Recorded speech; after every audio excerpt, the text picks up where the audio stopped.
Okay, so a little bit about me. I'm a technology evangelist at BBD. That's our website. And they also kindly sponsored the Jelly Beans. So what kind of awesome company would sponsor Jelly Beans? General manager for Java Africa. We'll cover that a little bit later. And I'm also the organizer for the Johannesburg Java User Forum. I'm not related to Tyrion Lannister, and I don't do... People ask.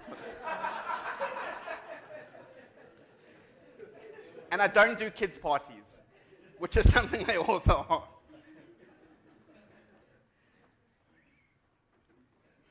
First one. Patricia. You thought this was a free lunch? No, it's a Tabasco. It's a chow run. Okay, so what are we going to discuss first? Now, I got introduced to behavioral-driven whatever when my wife tried to change my behavior. So she dragged me off to a imago therapy workshop that actually taught you how to use a protocol for communication. So here it says, I'm not trying to change you, I'm just trying to enhance you. And us married men, we know what that's like. Right? So how does imago therapy work? And it's very similar to behavioral-driven development, though. So we have a sender and a receiver. And step one, make an appointment. I would like to dialogue about something. Is now okay? So you catch your wife just when she's really, really angry. Agree to the appointment. I'm available now. Step two, I feel or I tell myself my desire is, so I feel that your cooking sucks. Step two, the mirror and the check. So I heard you say, you said that that my cooking sucks? Yes, you got it all. Please, take out. Yeah, okay, it's sandwiches for the next month for you. Am I getting you? Did I get all of that? You can't scream Tabasco just yet. That is I don't know, are you American? We've got a lot of Americans here. So gherkin is the language that BDD is kind of based on, though. So it's actually a gherkin.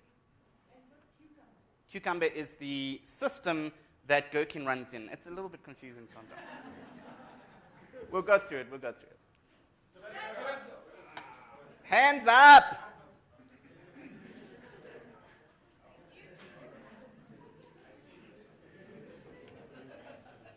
Okay, so not too sure if we had fun or I was programmed. So I come out of that imago therapy going, whoa, what just happened here? But later on, when I was introduced to BDD, it kind of felt like, wait a second, this is a way that I can engage with non-developers and communicate with them. Kind of like a marriage. So let's go through the definitions of TDD and BDD. So, traditional development process. Business owner tells the BA, business analyst, what he wants. The BA writes a requirements document. The developer translates the requirements into software, never to read that BRS again. The tester translates the requirements into test cases. The developer's already started their thing. And the technical writer translates the software into functional and technical documentation.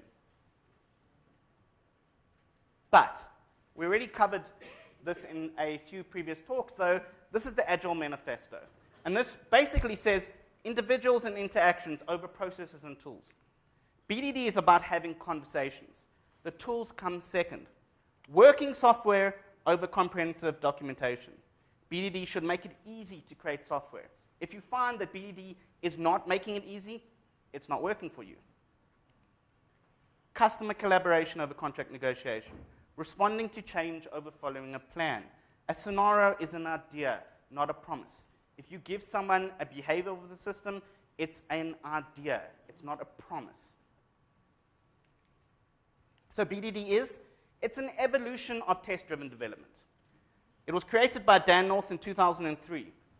Programmers want to know where to start, what to test, and what not to test.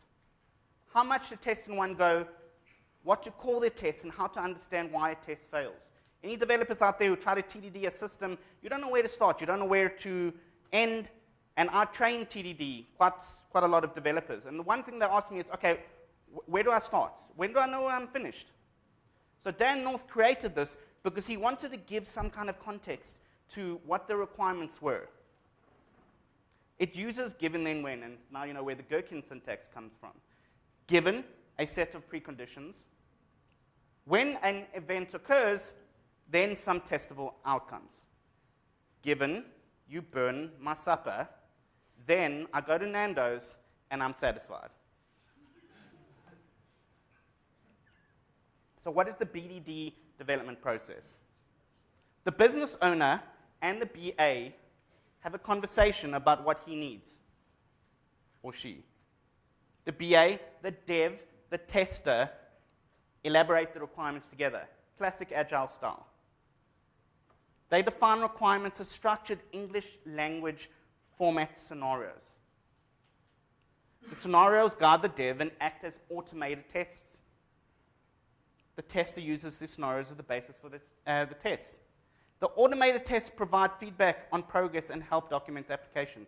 And rinse, and repeat, and rinse, and repeat, and rinse, and repeat. And you go through the classic kind of Scrum cycles of creating increments of deliverable software. So let's define ATDD, and TDD. Has anyone heard of ATDT?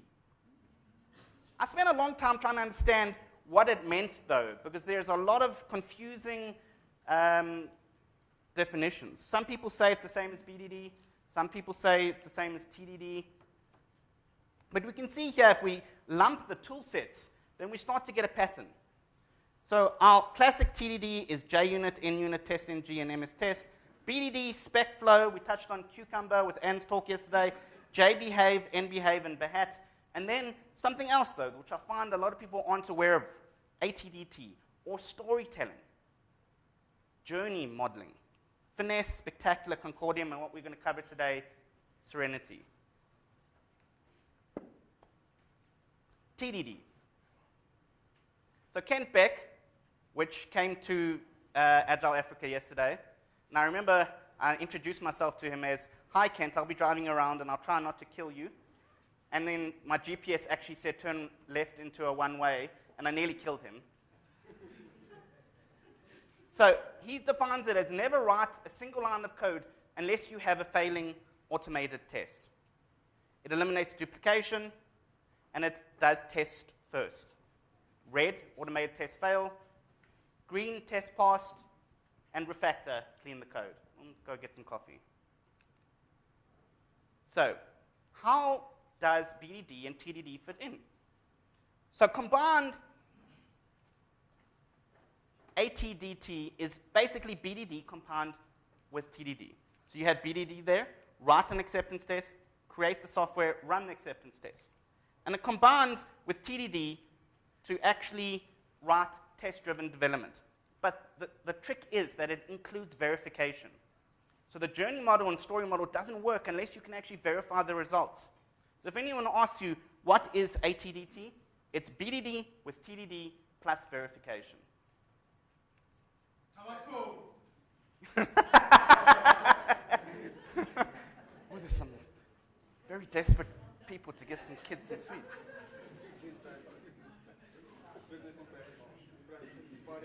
So ATDT is BDD in the front, TDD in the back.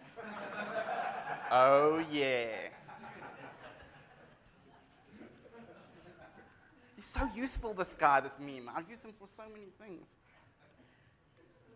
So let's go through, if we know the definitions, let's go through the tools. So what we're going to be discussing is JBehave and Serenity, and trying to do some live demos. So JBehave, also created by Dan North in 2003. It was the original BDD framework. He helped create Cucumber and Gherkin afterwards also. It has great tooling and IDE plugins, and it uses given, then, when, and plain text. It allows you to use decision tables, which I know that you guys love Excel. You know, banks still run it, companies still run it, and you can write your decision tables or your conditions in a human-readable format using Excel. So how it works, first we write the story, given a shopping cart, when one item is added, then the cart should have 1 item in it. We map it to code. So a shopping cart, we create a shopping cart, giving a shopping cart. When 1 item is added, cart that get items, add that item, then the cart should have a number of items in it. This is the crux of BDD. It doesn't really get more complex than that. We run the stories, and we can integrate it in our continuous build, and everyone's happy. But, stop. Demo time.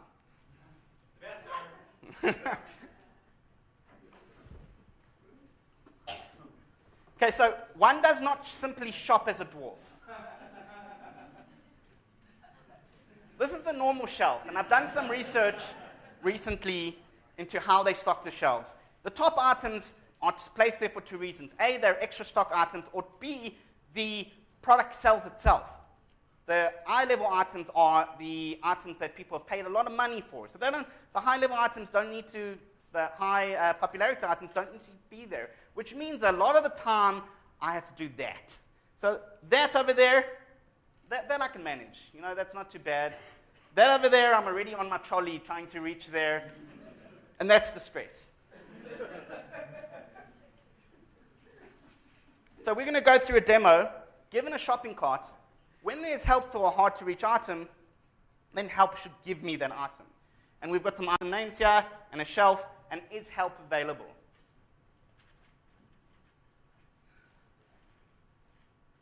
So this is an IntelliJ project, and we've got given a shopping cart, when there's help available for hard-to-reach item, then help should give me that item. Now if we hold down control and we go through there, we can actually click through to where the Java code is.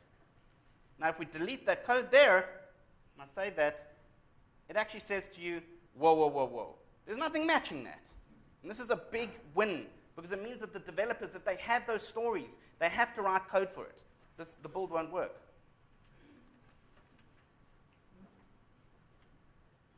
So we can just run this, run all tests like you would your normal JUnit tests, and it executes them and gives us all greens, so we're all happy.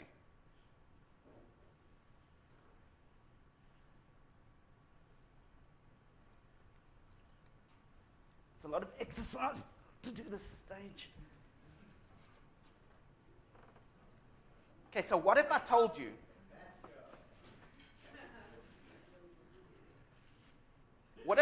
you Selenium can be easy also?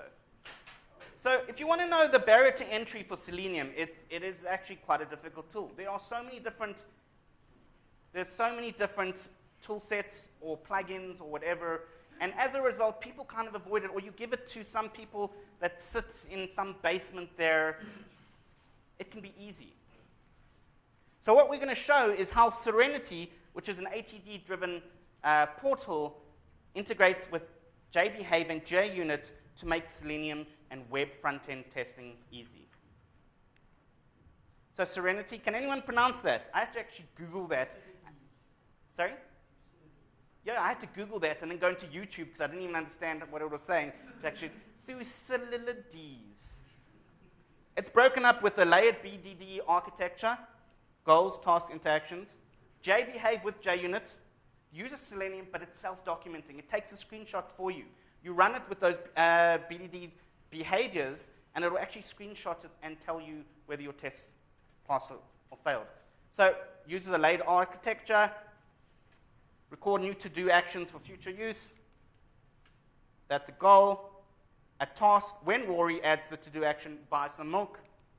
Then it actually will have a task definition, adds an action item, and an interaction. So documenting, you can see here, when I actually execute this, it will take a screenshot, give me my success factors, and stop demo time. Wait, no, did you say Tabasco? Oh, now you get the vomit-flavored beans.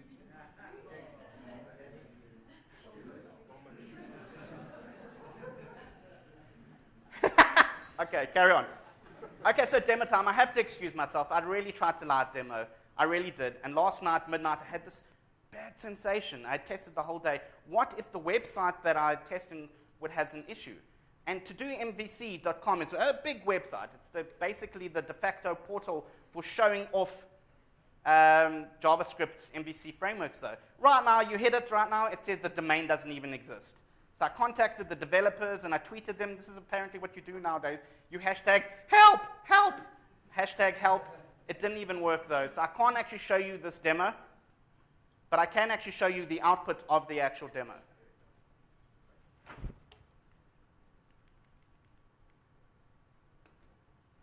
So what you get is a nice level of tests here that make you, I like the green, because green says, like, I can go home to my children. Everything's all right. And you can click through each example. So this is buy some coffee, sugar, milk, and then you can get a screenshot from it.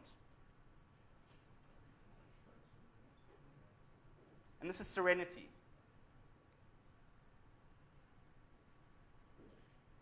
Okay, exercise. So it uses a journey pattern. And this is, I find, the differential between the standard Selenium. User-centric, small reusable interaction components, engages reuse and maintainable code, and it's a highly readable style. So how, what? Hand! The back there. No, at the back, he didn't put his hand up. You have to put your hand up, Oz. That was the rules. So, journey pattern and actor. Meet Rory. Rory is a beer-guzzling dwarf, which kind of makes sense. Actors have goals. I would like to be able to recall the things I do. We saw that with the given then when. Actors have abilities. I can browse the web with my browser, or I can access web services. So you can actually lock down a specific actor to a role. Rory can browse the web with his browser. They can perform tasks. Rory attempts to add an item called buy some milk. And I can interact with the system to perform these tasks. So actors have goals, abilities. They perform tasks, and they're made up of actions on elements of the screen. This is a big change to the standard page object style testing, which is this. So a little bit of readable code here. So that's page object here. And I still don't know what it's doing there. I'm still trying to work out, though. But the DSL-like syntax of a journey pattern actor with that ability, go to that URL, search for those search terms, and count. And assert verification. Verification is important because you want to actually verify that your actions actually happened. But wait. You can't get two, hey? Your kids are going to be happy. But wait, there's more. Who's this guy? ShamWow. No one knows him? So Jenkins, continuous integration, pipelining.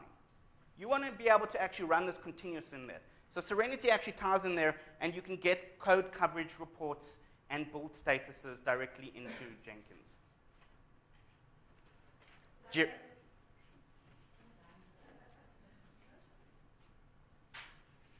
Jira, Epic, Stories, Agile.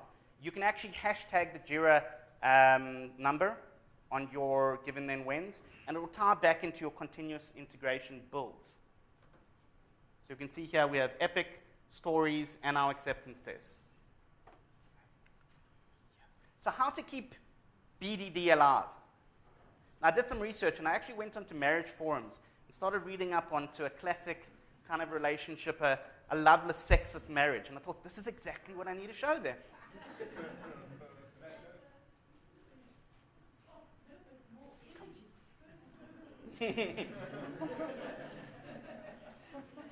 So, 6,417 failures. I'm not even mad. That's amazing. So most people who have BDD right now are kind of feeling that. That's how many failures they get on their average build. So how to keep it alive? BDD counseling, marriage counseling. We have large BDD suites written in a Cucumber clone. They spend most of their life red. Customers don't engage with our BDD suites, and we spend a lot of time maintaining them. Our BDD suites are slow to run and increase the cost of the check-in dance. developers start ignoring the results, and we have to down tools to fix them. Developers don't want to write them because they can't see the value return on their effort. They just want to build software.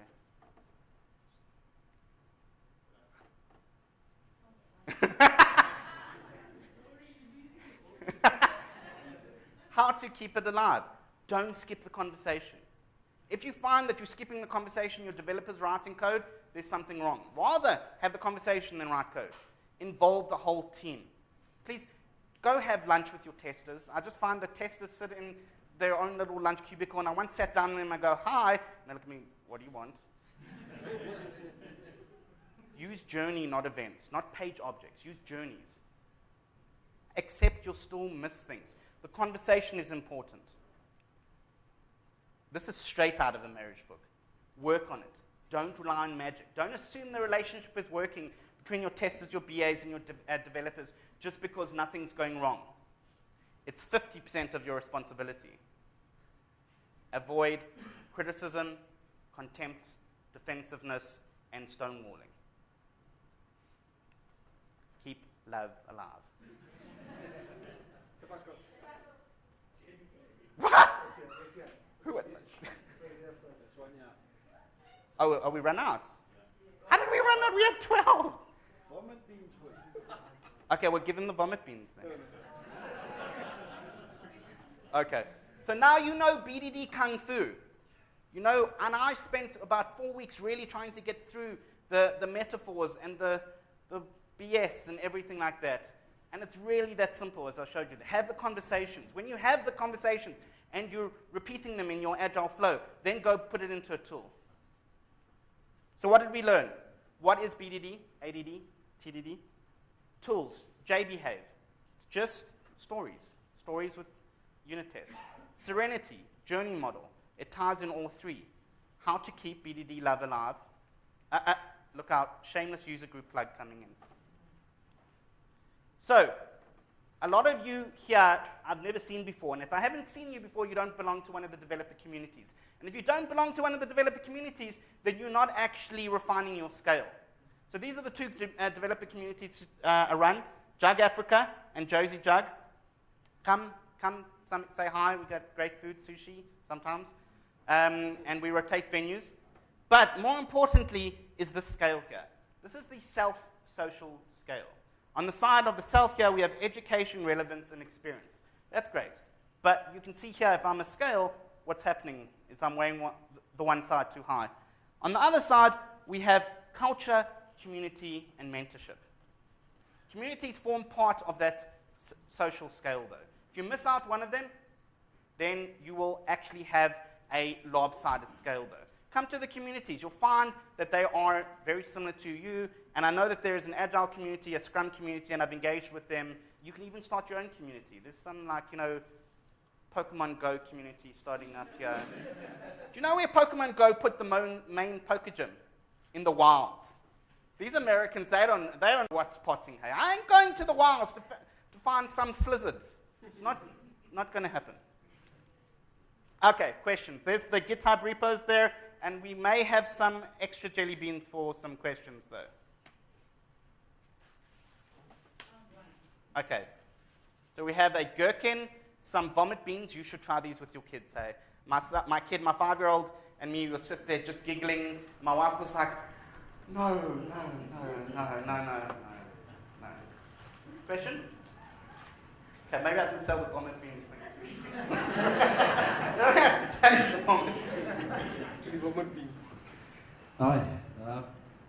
If you're starting out with kind of testing suites like this, but you have desktop applications, is there something comparable to Selenium or any tooling that you can recommend to get this type of pattern going for desktop or kind of fat client type applications?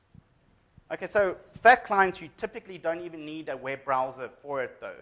So you can kind of you don't need to test the front end. You have access to the underlying code, though. With web browsing, you want to test the web browsing because we've seen what happened with web browsers. You've got 1 billion devices out there, and they all kind of change. What you can guarantee on one device is not going to happen on the other device, though. With fat clients, it's different, though. So you could hit the code directly. So you can actually hit the code without the journey model with a BDD model. If you have a rich UI, it's sometimes difficult to actually test if you have you've got quite a rich UI to do.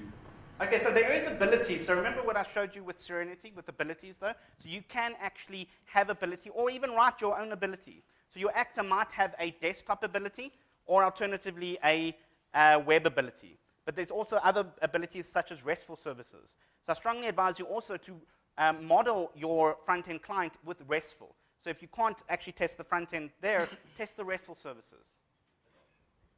Okay, any? You can use Serenity for RESTful services quite nicely. Any other question?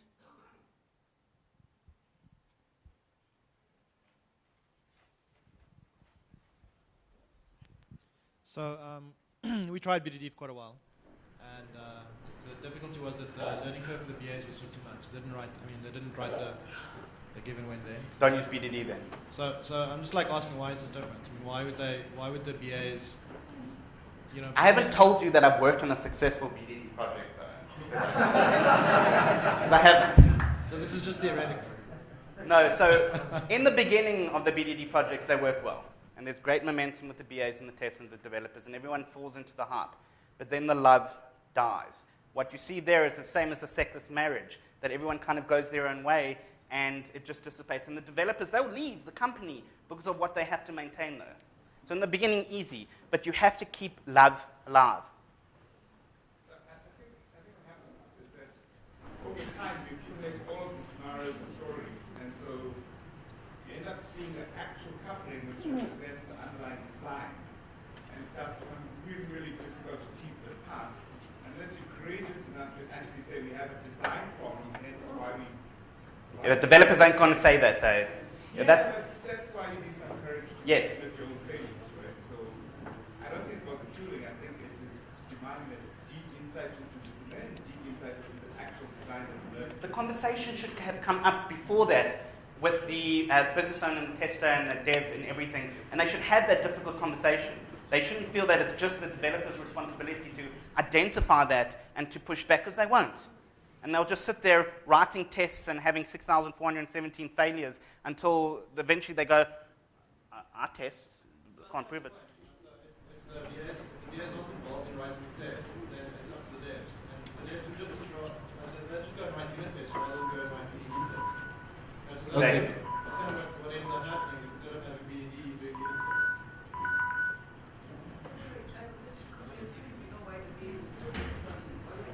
That's why I said it's the learning curve. Okay. They don't understand the underlying code that goes to create the objects. The conversations are important. Yeah. Okay. Sorry, we've Sorry? And a lot of what we design is driven by design. And actually bring the design into the process to facilitate some of that. Yeah.